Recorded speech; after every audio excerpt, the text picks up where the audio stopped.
기도하심으로 4월 11일 새벽 예배를 하나님께 드리겠습니다. 하나님, 오늘도 저희를 예배의 자리로 불러주시니 감사합니다. 허락해 주신 하루를 하나님의 말씀 듣고 순종하며 살기 원합니다. 성령님, 연약한 우리들의 의지와 생각과 감정을 붙들어 주셔서 주님의 마음에 합한 삶을 살아가게 하옵소서. 코로나 바이러스로 인해 불안하고 두렵고 혼란스러운 모든 상황들을 주님 다스려 주시옵소서. 우리 마음 가운데 주님으로 인한 깊은 평안함이 임하는 복된 주일 되게 함께하여 주옵소서. 오늘도 말씀과 기도를 통해 메마른 우리의 심령 가운데 주님께서 허락하여 주신 성령의 은혜로 충만하게 채워지는 시간이 되게 인도하여 주시옵소서. 감사드리며 예수님의 이름으로 기도드립니다. 아멘. 찬송가 320장 찬양하겠습니다.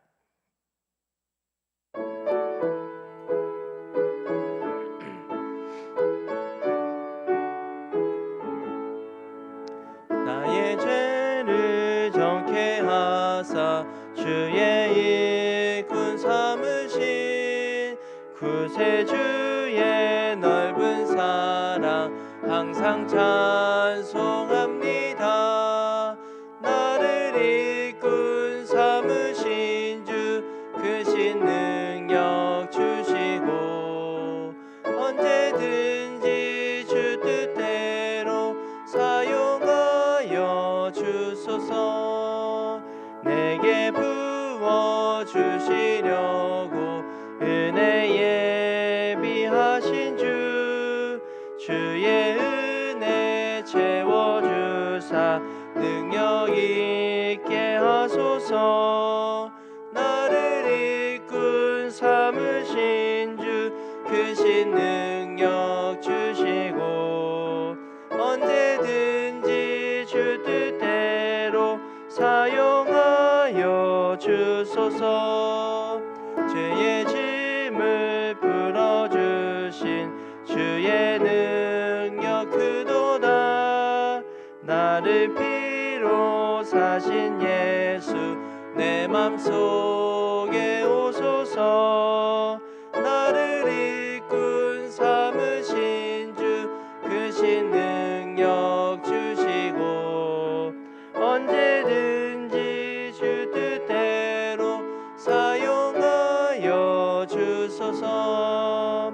주여 내게 성령으로 충만하게 채우사 생명수가 강물처럼 흐르게 하옵소서.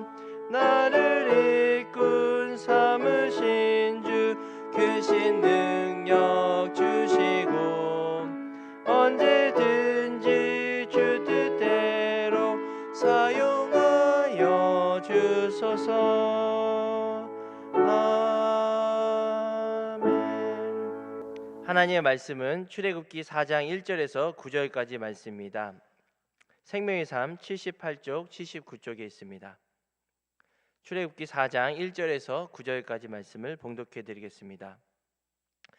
모세가 대답하여 이르되 그러나 그들이 나를 믿지 아니하며 내 말을 듣지 아니하고 이르기를 여호와께서 내게 나타나지 아니하셨다 하리이다. 여호와께서 그에게 이르시되 내 손에 있는 것이 무엇이냐? 그가 이르되 지팡이이니이다. 여호와께서 이르시되 그것을 땅에 던지라 하시매 곧 땅에 던지니 그것이 뱀이 된지라. 모세가 뱀 앞에서 피하매 여호와께서 모세에게 이르시되 내 손을 내밀어 그 꼬리를 잡으라. 그가 손을 내밀어 그것을 잡으니 그의 손에서 지팡이가 된지라. 이는 그들에게 그들의 조상의 하나님 곧 아브라함의 하나님 이삭의 하나님 야곱의 하나님 여호와가 내게 나타난 줄을 믿게 하려 함이라 하시고 여호와께서 또 그에게 이르시되 내 손을 품에 넣으라 하시매 그가 손을 품에 넣었다가 내어보니 그의 손에 나병이 생겨 눈같이 된지라. 이르시되 내 손을 다시 품에 넣으라 하시매 그가 다시 손을 품에 넣었다가 내어보니 그의 손이 본래의 살로 되돌아왔더라. 여호와께서 이르시되 만일 그들이 너를 믿지 아니하며 그 처음 표적의 표징을 받지 아니하여도 나중 표적의 표징은 믿으리라. 그들이 이 두 이적을 믿지 아니하며 내 말을 듣지 아니하거든 너는 나일강 물을 조금 떠다가 땅에 부으라. 내가 떠온 나일강 물이 땅에서 피가 되리라.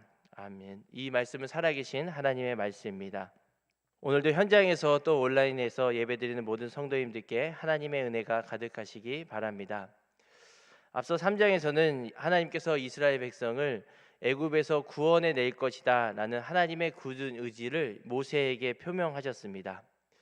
그러나 모세는 그러한 하나님의 부르심과 사명을 의심하면서 계속 믿지 못하고 받아들이지 못하고 있는 상황입니다.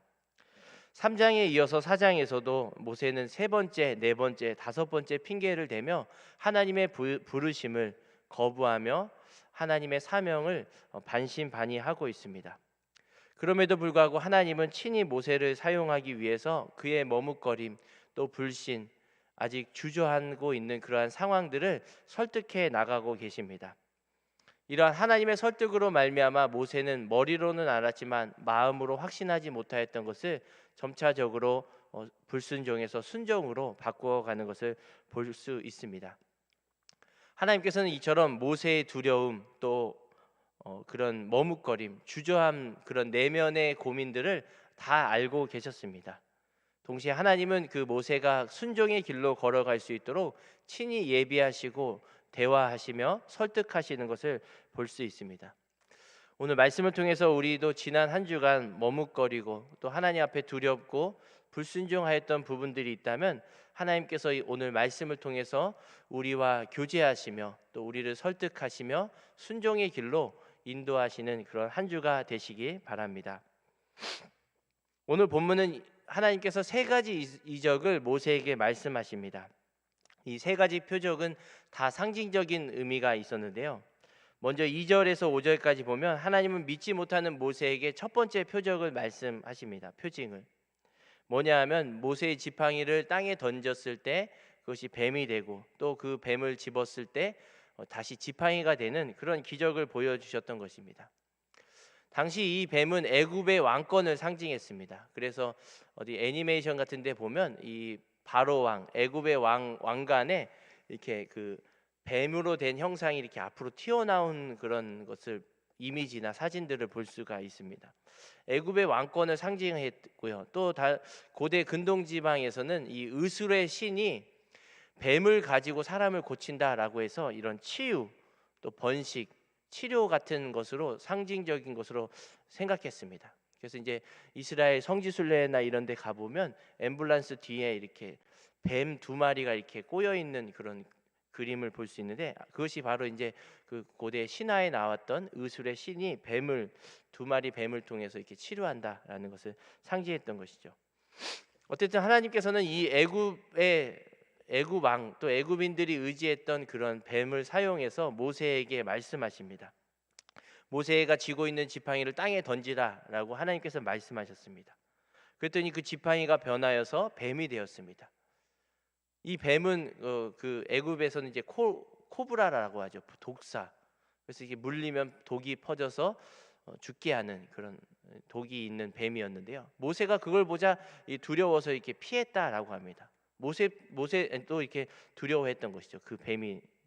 하나님께서는 모세에게 또 말씀하십니다. 그 모세의 손으로 뱀의 꼬리를 잡으라라고 말씀합니다. 꼬리를 잡으라. 아마 성도님들도 다 아시겠지만 뱀을 잡을 때에는 머리를 잡지 꼬리를 잡지 않습니다. 꼬리를 잡았다가는 금방 뱀이 내 손을 이렇게 칭칭 감아가지고 둘러가지고 물기 때문에 꼬리를 잡는 사람은 없습니다. 근데 하나님께서는 이렇게 상식과 반대로 뱀의 꼬리를 잡으라라고 말씀합니다. 보통 같으면 칭칭 감겨서 뱀의 독이 모세를 해야겠지만 오히려 그 뱀이 지팡이로 변해서 모세가 그 지팡이를 잡게 되는 것입니다. 원래는 상식적으로 하면 뱀이 모세를 잡아먹거나 뱀이 모세를 물어야 되는데 하나님이 말씀하시니까 하나님이 보호하시니까 뱀이 무는 것이 아니라 모세가 뱀을 다스리게 되었다라는 것을 말하고 있습니다. 이것은 상징적으로 애굽의 왕권이 얼마나 강했던지 상관없이 하나님이 보호하시면 하나님이 그 권위를 인정하지 아니하시면 너가 애굽을 다스릴 것이다. 애굽이 너의 손 안에 있다. 하나님 손에 안에 있다라는 것을 상징적으로 보여주시는 것입니다. 애굽의 권세보다 하나님의 권세가 더 위대하고 크다라는 것을 모세에게 보여주면서 확신시켜 주고 있는 것입니다. 너가 그렇게 큰 나라 애굽을 두려워하였지만 그 애굽의 왕권도 내 손 안에 있다. 그것을 뱀으로 바꾸고 또 뱀이 지팡이로 바꿀 수 있는 것은 나다라는 것을 하나님께서는 모세에게 보여주고 확신시켜 주고 있는 것이죠. 오늘날 우리에게도 이와 같은 상황들이 있을 때가 종종 있습니다. 아무리 이렇게 뱀처럼 두려운 존재, 그리고 내가 순종하고자 했을 때 나를 머뭇거리게 하고 또 내가 그 상황을 보고 피하게 만드는 그런 환경들, 그런 사람들, 아마 연약한 우리들은 우리의 힘으로 나아가서는 이 뱀에게 물리는 자처럼 금세 그 환경에 휩싸이고 또 나를 넘어뜨리게 할 수 있습니다. 그러나 그러할 때에 우리를 다스리는 분, 그 환경을 다스리고 사람들을 보내어 주시고 붙여 주시고 조성하는 분이 하나님이시다라는 것을 우리가 이 말씀을 통해서 깨달으셨으면 좋겠습니다.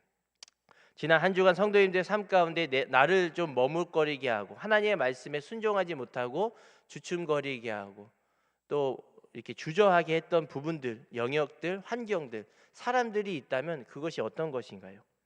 내 힘으로 싸울 때는 분명히 그것에 휩싸이거나 뱀의 독처럼 그것이 내 감정, 내 생각을 쏘고 나를 평안하지 못하게 만들 것입니다. 그러나 하나님의 말씀, 하나님과 교제함으로 또 하나님의 능력을 구함으로 내가 그 환경, 그 사람에게 나아가면 그 사람이 나를 다스리는 것이 아니라 내가 그 환경을 다스릴 수 있다라는 것을 우리 성도님들이 기억하며 나아가셨으면 좋겠습니다. 하나님은 지금도 우리 연약한 우리들의 주저함, 머뭇거림 그 속에서 우리와 대화하시며 우리를 설득하시며 순종하는 길로 인도하시는 분이십니다. 이 순종의 발걸음으로 한 주도 힘있게 살아가는 모든 분들 되시기 바랍니다. 두 번째로 하나님은 6절에서 7절까지 모세에게 두 번째 표징을 말씀합니다. 이 두 번째 표징, 하나님은 모세에게 너 품에다가 이렇게 손을 한번 넣어봐라라고 말씀합니다. 모세가 손을 이 품 속에 넣었다가 빼니까 이 손에 나병이 이렇게 들었던 것이죠. 나병이 들어서 눈과 같이 이렇게 희게 되었습니다. 그리고 하나님께서는 다시 이렇게 손을 품에 넣으라라고 했을 때 이 손이 낫는 기적을 보여주셨던 것입니다. 원래 그런 살대로 돌아왔던 것이죠. 여기서 이제 나병이라는 것은 그 심한 무슨 한센병이 아니라 경미한 피부병을 나타냅니다. 그래서 아주 뭐 중증보다는 좀 이렇게 레위기 13장에 나오는 피부병이면서 부정하다 여기는 그런 병들을 나타내는데요. 보통 이런 나병들 또 뭐 한센병도 마찬가지지만 이러한 것들은 대체로 하나님께서 어떤 오만함, 주제넘는 교만한 왕을 이렇게 형벌하고 처벌할 때 이러한 나병을 통해서 했던 것을 볼 수 있습니다. 민수기 12장이나 열왕기하 5장이나 역대하 26장을 통해서 보면 이 교만한 왕들, 오만한 자들을 하나님께서 나병으로 이렇게 훈계하셨던 것이죠. 어쨌든 이상한 것은 하나님께서 이렇게 모세를 통해서 이 품에 속에다가 손을 넣었더니 나병이 생기는 것을 보여주시고 또 이 나병 걸린 손을 품에다 넣었더니 다시 깨끗해졌다라는 것이죠.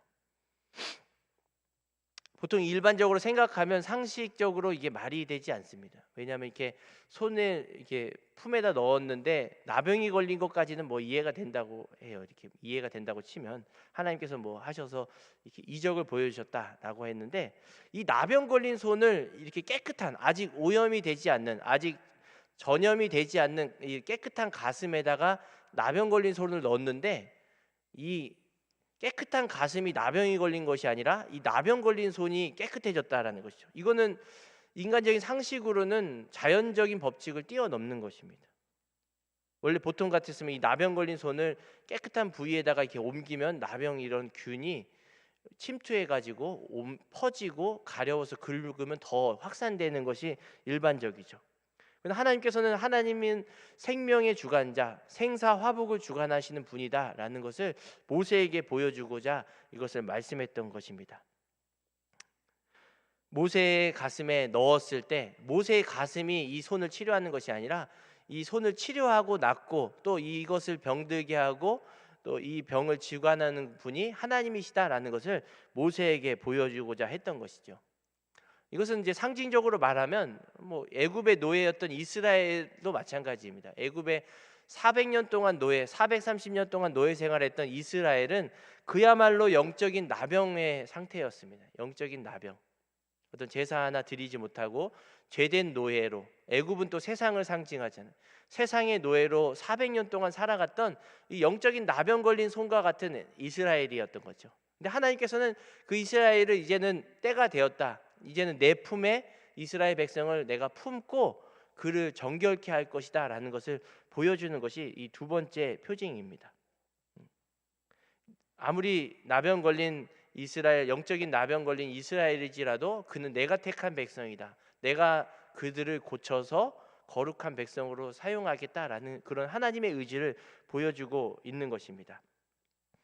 우리도 마찬가지입니다. 우리 자신도 마찬가지죠. 죄된 우리가 예수님은 죄인들의 친구이신데 죄된 우리가 하나님을 만나고 하나님을 보고 또 하나님을 묵상하고 또 예수님 공생의 당시에는 예수님이 죄인들과 함께 지내셨고 식사를 했어요.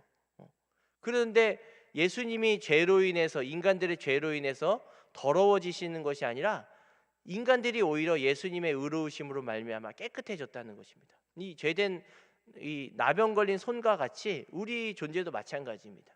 어느 것 하나 성한 것 없이 철저하게 죄된 존재적인 죄인인 우리가 예수 그리스도의 품 안에 품어지니까 깨끗해졌다라는 것이죠. 우리 죄된 나병과 같은 우리가 예수님 품에 들어갈 때 예수님 품이 더러워지는 것이 아니라 이 예수님의 깨끗하신 의로우신 품 안에 우리를 품어주시니까 온전케 되었다라는 것을 우리에게 상징적으로 영적으로 말씀하고 있습니다. 우리 예수님 그리스도의 가슴 품은 넓고 깊은 의로우신 품입니다. 그 예수님의 가슴에 품지 못할 영혼이 없습니다. 예수님의 품에 용서하지 못할 죄가 없다라는 것입니다. 이러한 진리를 암으로 우리의 연약함, 아직도 우리의 죄된 모습들을 하나님의 품에 우리를 품어주시고 우리를 정결케 해달라는 그러한 고백으로 또 기도로 한 주를 살아가는 모든 분들 되시기 바랍니다. 특별히 오늘 거룩한 주일 예배 가운데 나올 때 한 주간 우리의 죄된 모습들 또 주저했던 부분들, 어리석었던 부분들, 이러한 부분들을 하나님 품에 품어주셔서 정결함으로 다시 한번 한 주를 살아가게 해달라는 그런 기도로 나아가시기 바랍니다. 세 번째는 여기까지 두 번째 표징은 하나님께서 직접 모세에게 보여주셨습니다. 눈앞에서. 그런데 세 번째 표징은 이 두 가지 이적을 믿지 않으면 이렇게 행하라라고 모세에게 미래적으로 말씀합니다. 하나님은 만약 이스라엘 백성들이 이 두 가지 이적을 믿지 않으면 나일강 문을 조금 떠다가 땅에다 부으라. 그러면 그것이 피가 되리라라고 말씀합니다. 당시 나일강은 애굽의 이 젖줄이었죠. 대동맥과 같은 경제와 군사력의 그런 근원이 되는 강이었습니다. 애굽의 번영과 유지는 이 나일강으로부터 왔다라고 사람들은 의지하며 생활했던 것이죠. 농업 용수나 공업 그런 군사나 여러 가지 등 큰 나라 애굽의 식량, 경제, 군사 등 번영의 유지가 하나님이 아니라 이 나일강에서 왔다라고 그들은 생각하며 의존했던 것입니다. 그러나 하나님은 그것 또한 내가 다스린다, 내 권위 아래, 내 권세 아래 있다라는 것을 이 모세에게 말씀하고 있는 것입니다. 모세에게 지금 행하진 않지만 뒤에 언급되지만 4장 28절과 31절에 보면 애굽에 있던 아론을 만나서 하나님께서 말씀하신 이적들을 다 행했다라고 기록하고 있습니다. 그렇기 때문에 아마 이런 것들도 다 행했던 것이죠. 그때 모세도 이스라엘 백성들도 하나님을 믿고 경배했다라고 4장 28절에서 31절까지 말합니다. 하나님은 나일강뿐만 아니라 모든 환경을 주관하시고 우리의 삶을 다스리시는 분입니다. 외부적인 환경뿐만 아니라 우리의 내면의 상태도 아시고 그것을 다스린다라는 것을 오늘 본문 말씀은 말씀해주고 있습니다. 머뭇거리고 의심하고 아직 주저하고 있는 모세에게 내가 이 외부적 환경뿐만 아니라 내 안에 있는 감정과 주저함, 머뭇거림까지 내가 설득해서 너를 인도할 것이다 라는 그런 하나님의 굳은 의지를 이 본문을 통해서 우리는 볼 수가 있습니다. 오늘 본문은 그렇게 하나님의 능력과 주권을 모세에게 보여주시며, 하나님은 모세가 지도자로서 또 그 부르심에 순종할 수 있도록 확신시켜 주고 계십니다. 우리의 삶에서도 마찬가지입니다. 우리는 때로는 넘어지고 또 연약하여서 하나님의 옳은 길을 알지만 순종하지 못할 때가 있습니다. 그때 하나님은 우리의 마음을 다스려 주셔서 우리를 순종할 수 있는 길로 인도해 주시는 분입니다.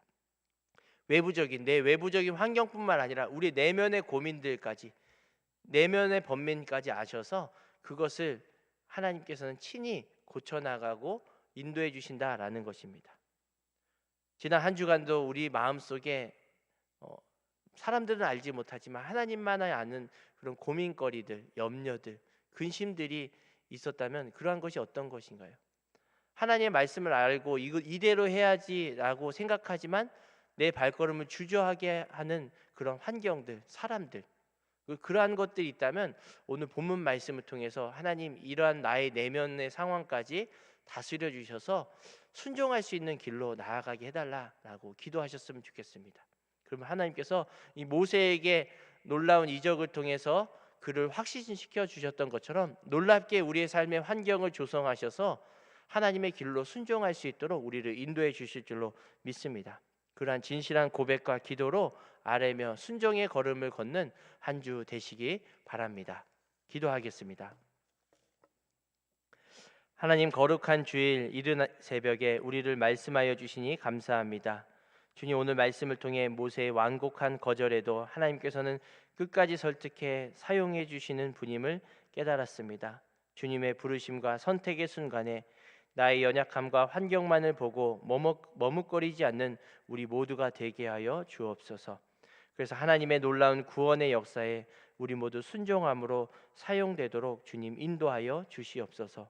고은 원로 목사님과 사모님의 건강을 지켜주시고 원로 목사님의 말씀과 기도로 주께서 예비해 주신 많은 영혼들이 주께 돌아오게 인도하여 주옵소서. 허요한 담임 목사님께 언제나 성령의 충만함과 하나님의 지혜와 사랑을 부어주셔서 주님께서 맡겨주신 양무리들을 인도하는 데 부족함이 없는 선한 목자 되도록 역사하여 주옵소서. 코로나로 인해 어려운 사업장들을 일으켜 주시고 해외 출장과 해외 유학생, 군대에 있는 자녀들, 손주들의 건강을 지켜 보호하여 주시옵소서. 오늘도 여러 가지 기도의 제목을 가지고 각자의 자리에서 기도하는 모든 성도님들의 기도에 응답하여 주시고 살아계신 하나님을 경험하는 한 주 되도록 도와주시옵소서.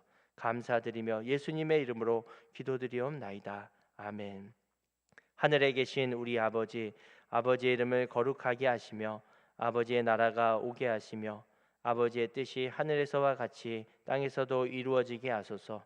오늘 우리에게 일용할 양식을 주시고 우리가 우리에게 잘못한 사람을 용서하여 준 것 같이 우리 죄를 용서하여 주시고 우리를 시험에 빠지지 않게 하시고 악에서 구하소서.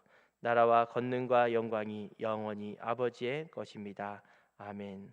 오늘 말씀을 생각하면서 기도의 자리로 나아가도록 하겠습니다. 기도하겠습니다.